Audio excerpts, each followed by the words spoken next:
अस्सलाम वालेकुम नाजरीन, आप देख रहे हैं KPN-HD में हूँ सलमा खालिक। रावलाकोट मरकजी अवामी कमेटी के ज़ेर एहतमाम खपदर के मकाम पर एहतजाज किया गया।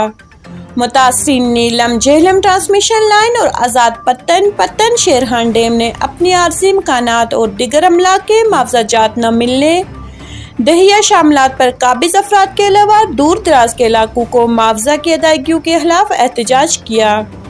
मुतासरीन डैम और ट्रांसमिशन लाइन का कहना था कि हम रमज़ान मुबारक के एहतराम में अपना एहतजाज मौहर करके मज़ीद इलाकाई कमेटियाँ तश्कील दे रहे हैं। रमज़ान के बाद कोहाला से लाहौलार तक बड़े एहतजाज की कॉल दी जाएगी और उस पूरे इलाके में अवामी ताकत के बड़े मुजाहरे किए जाएंगे जो मुतालबात की मंजूरी तक जारी रहेंगे।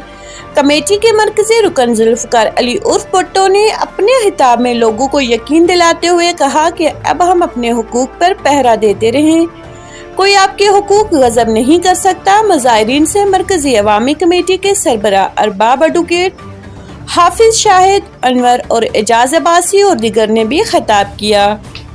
मज़ीद न्यूज़ अपडेट्स के लिए देखते रहिए KPN-HD।